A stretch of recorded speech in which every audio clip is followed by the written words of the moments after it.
अस्सलाम वालेकुम रहमतुल्लाहि व बरकातुहू। मुझे उम्मीद है आप सब खैरियत से हैं। एंड आज हम शुरू करेंगे इंग्लिश ग्रामर। इंग्लिश ग्रामर शुरू करने से पहले हम ये इसके बेसिक्स जान लेते हैं, जो कुछ हमें वर्ड्स समझ में नहीं आते हैं आगे तक। अगर आप पहली वीडियो नहीं देख पाएंगे तो आगे हमें ग्रामर समझने में थोड़ी सी दिक्कत होगी, ठीक है। अभी हम सबसे पहले कुछ वर्ड्स के बारे में जान लेते हैं। कुछ वर्ड्स होते हैं जैसे कि हम सब्जेक्ट वर्ड का यूज़ करते हैं। सब्जेक्ट किसे कहते हैं? सब्जेक्ट किसे कहते हैं? और हेल्पिंग वर्ब किसे कहते हैं? हेल्पिंग वर्ब किसे कहते हैं? और वर्ब किसे कहते हैं? ठीक है। और आपका ऑब्जेक्ट किसे कहते हैं?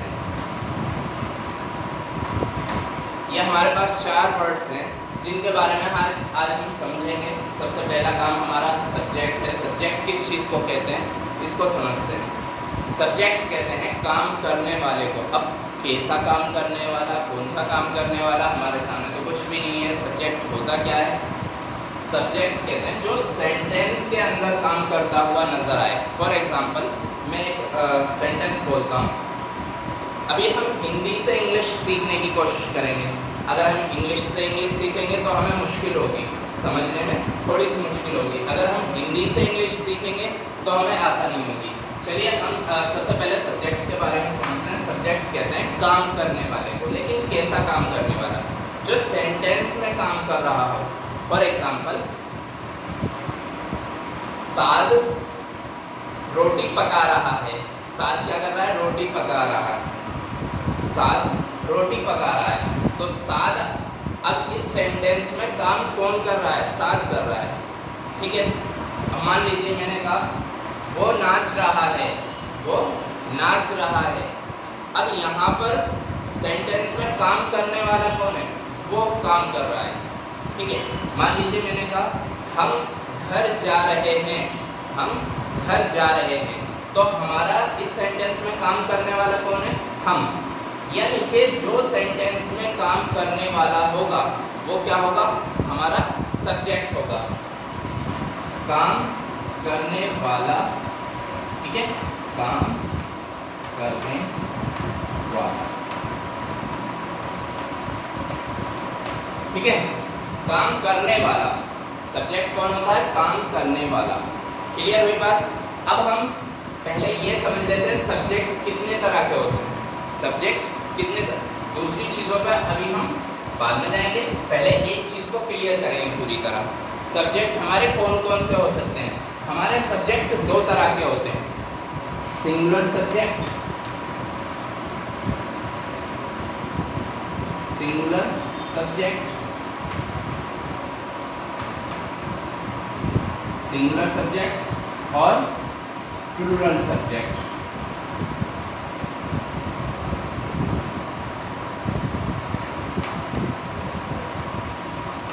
प्लूरल सब्जेक्ट्स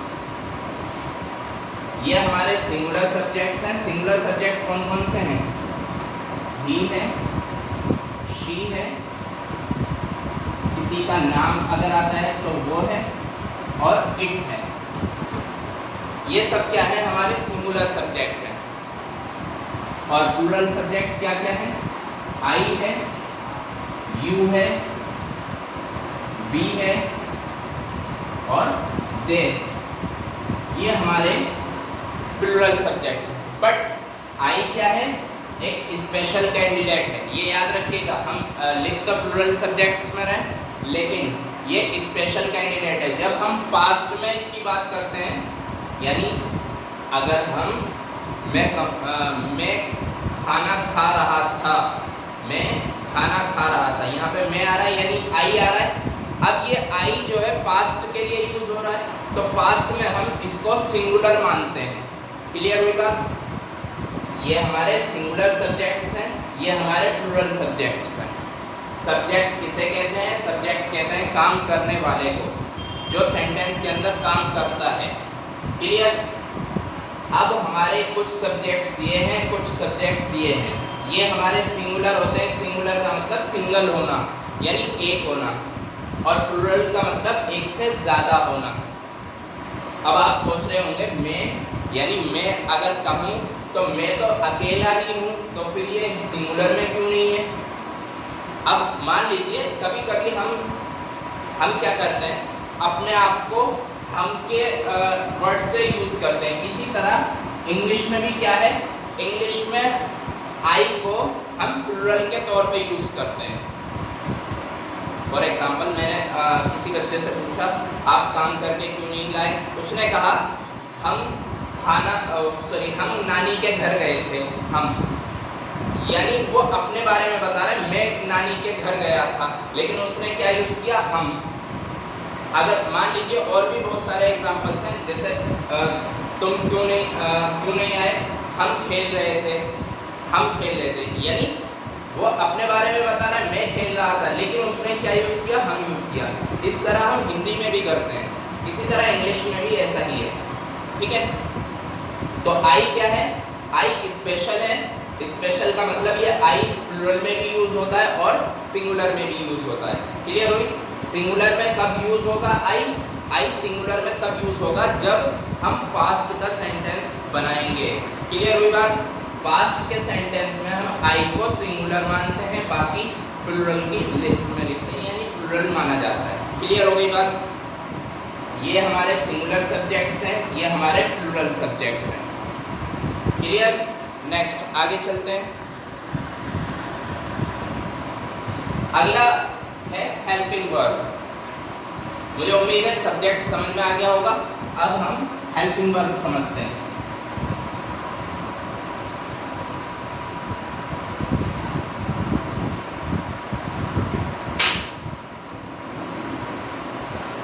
हेल्पिंग वर्ब किसे कहते हैं?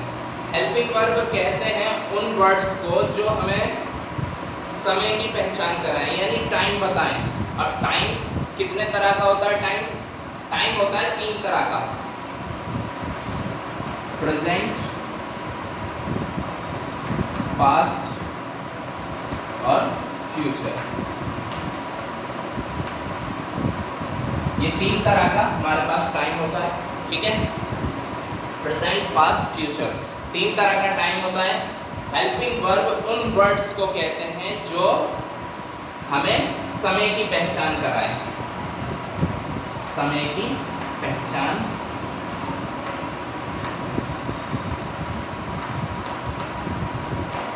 कराएं। हेल्पिंग वर्ब किसे कहते हैं? जो समय की पहचान कराए। फॉर एग्जाम्पल हम इसको भी समझ लेते हैं। जैसे मैं कहूँ वो खाना खा रहा था, वो खाना खा रहा था, वो खाना खा रहा था। क्लियर।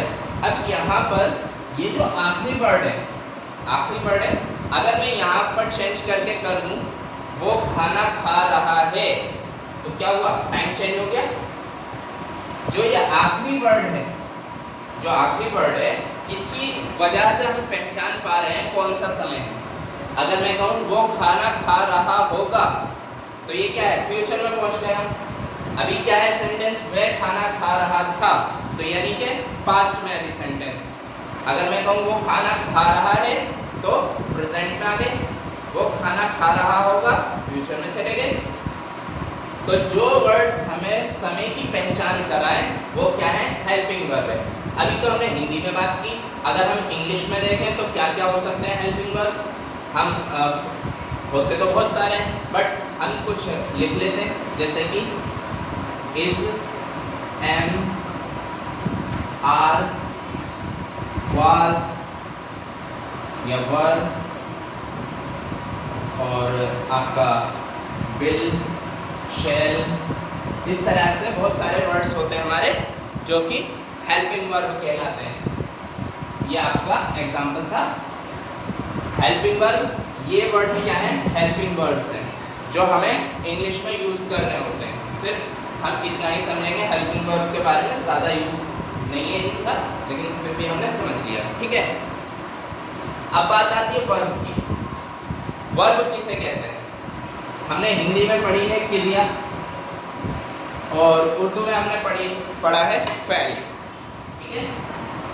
उर्दू में फ़ैल और हिंदी में क्रिया और इंग्लिश में वर्ब। अब वर्ब किसे कहते हैं? जो काम हो रहा है, जो काम है, काम को वर्ब नहीं कहते हैं, काम के करने को वर्ब कहते हैं, काम के करने को वर्ब कहते हैं। यानी काम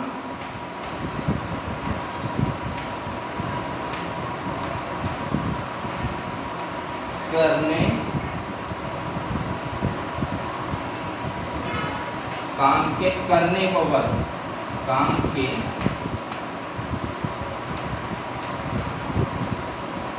करने को,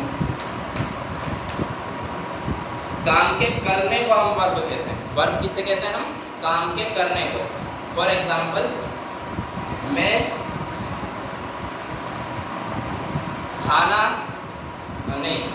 खाना पका रहा हूँ।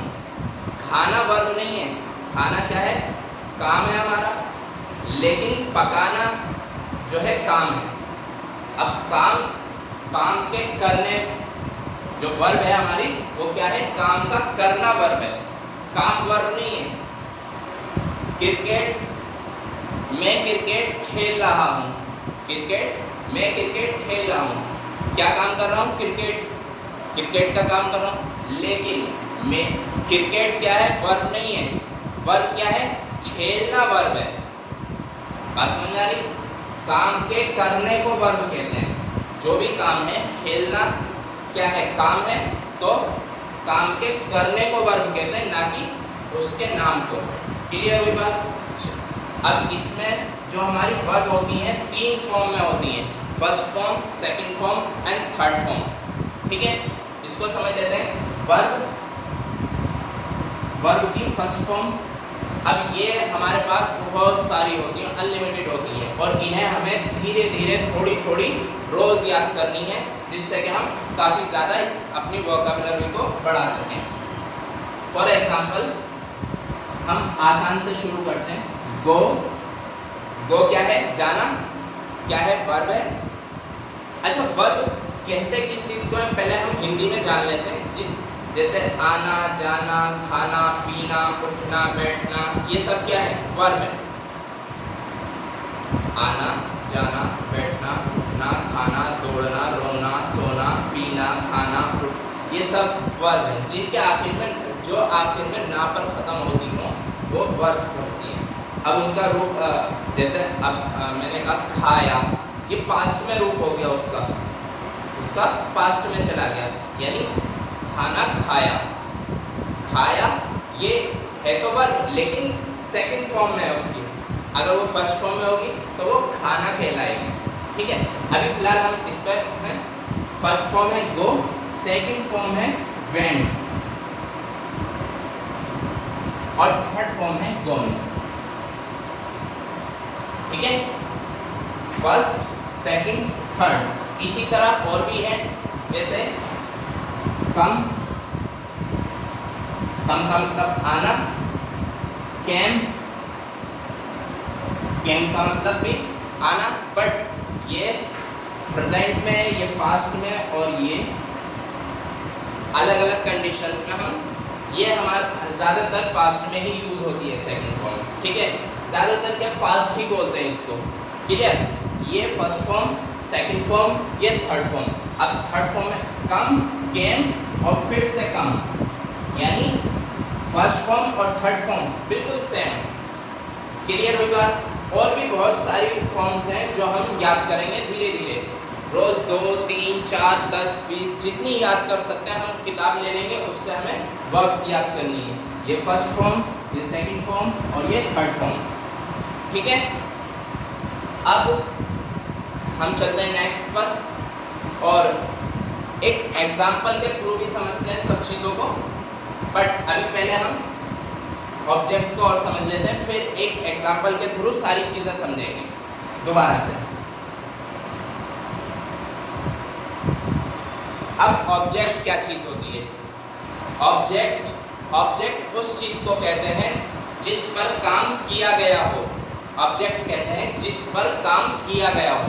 फॉर एग्जाम्पल, मैं सेब खा रहा हूँ, मैं सेब खा रहा हूँ। और अगर हम लिखने की बात करें तो हम ये लिख सकते हैं जिस पर वर्ब का असर पड़े, जिस पर वर्ब का असर पड़े।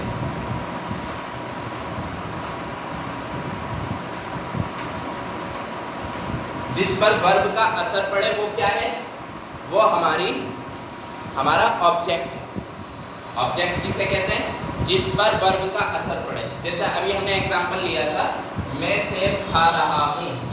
अब देखो, जो हमारा काम है खाने का, वर्ब क्या है? खाना। हम खा रहे हैं उसको, तो अब हमारे खाने से किस चीज़ पर असर पड़ रहा है? हमारे खाने से सेब पर असर पड़ रहा है। यानी कि सेब क्या है? हमारा ऑब्जेक्ट है। जब हम खा रहे हैं तो वो क्या हो रहा है? खत्म हो रहा है धीरे धीरे। असर किस पर पड़ा?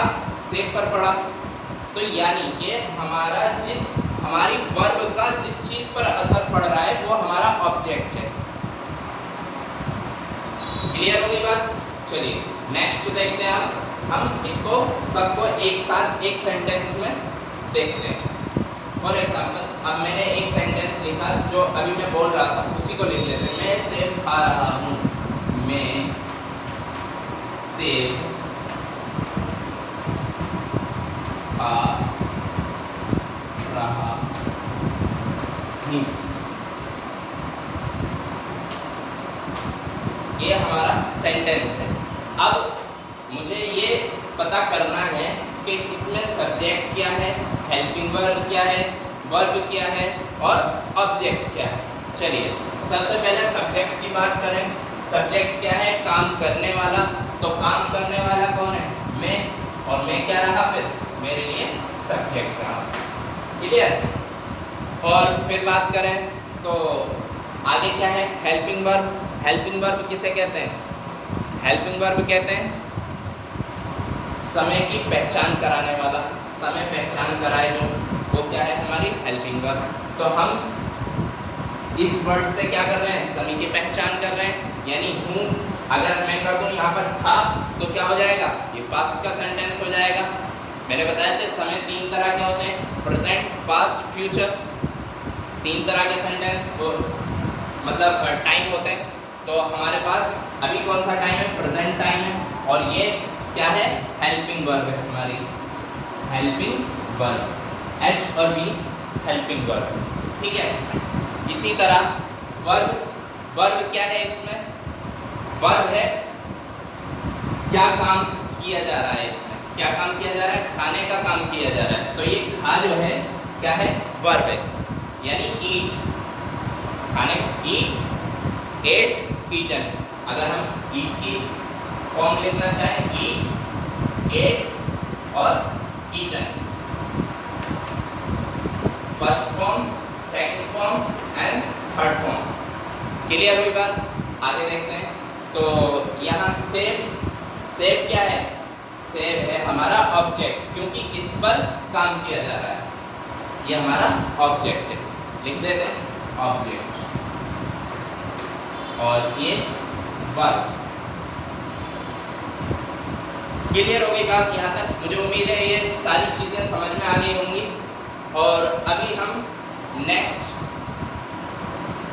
वीडियो में हम सेंटेंसेस बनाना सीखेंगे। अभी हमने ये समझा है, अगर इसमें कोई प्रॉब्लम होती है तो आप क्या करेंगे? मुझसे पर्सनली बात करेंगे, फ़ोन पर बात करेंगे या किसी भी तरीके से अगर कोई भी प्रॉब्लम है तो आप मुझसे पूछेंगे।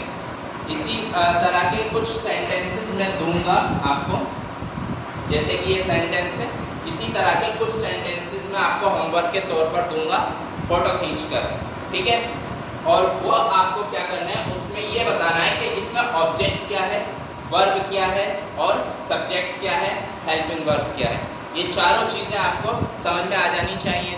मुझे उम्मीद है आपकी बात समझ में आ गई होगी। चलिए अब आपको काम क्या करना है, मैं आपको फ़ोटो सेंड करूँगा, उसको आपको होमवर्क कॉपी में करके मुझे सेंड करना है। और चलिए मिलते हैं नेक्स्ट वीडियो में। अस्सलाम वालेकुम।